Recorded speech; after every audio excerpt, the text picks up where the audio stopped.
In chapter 1137, we are introduced to Figlin Shamrock's blade, which is called Cerberus and just so happens to supposedly be the user of the mythical dog fruit, the dog fruit model Cerberus, supposedly.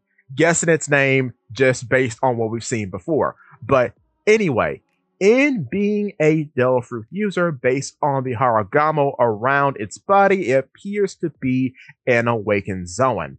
This is the first proper awakened Zoan in the series that was originally an item, but I don't think this is the first awakened item Zoan in the series. No, I actually think the first awakened item Zoan to ever appear in the series might have been Smiley.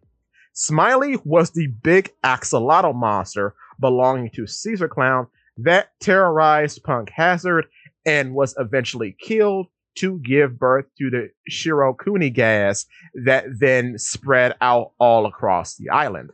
Smiley was gas, H2S gas to be specific, that was fed the Sala Sala fruit model axolotl, or the Sara Sara no Mi model axolotl, which gave it the ability to turn to an axolotl.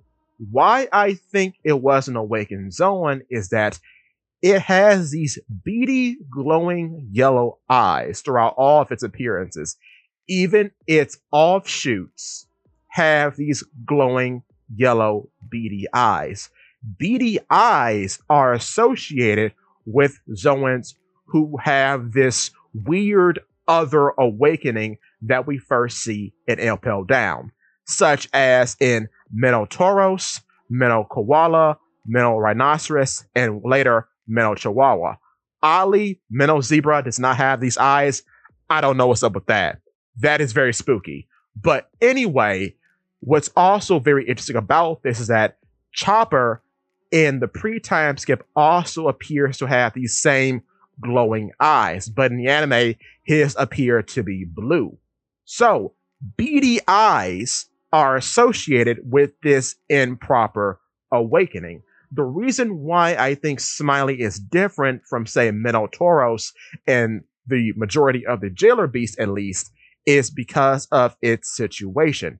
Smiley was gas that ate the Sala Sala model axolotl.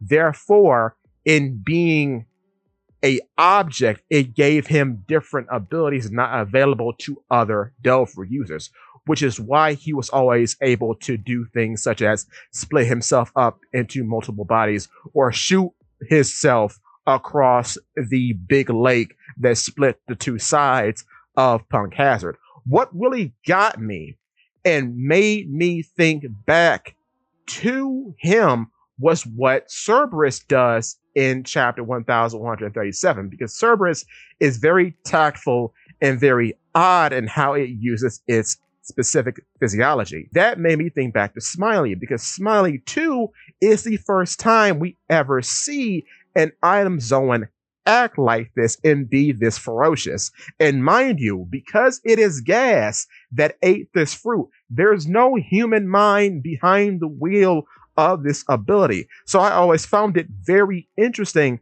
that an animal could do all of these very strategic things like split itself up across the island to avoid the water, despite, in its case, being a creature that is amphibious and should be home to the water. It knew inherently that it couldn't swim. So just to have that matter of battle instinct is just something that I found so fascinating. And maybe this is a caveat of being an awakened Zoan, whether you're awakened properly or improperly, whether you are awakened in a way where you have a Haragamo or you have this weird ogreish awakening that we see the Jailer Beasts have. Maybe there's just something about that that gives you this very interesting and in-depth instinctual intelligence that allows you to pull off such miraculous feats. It's something to think about.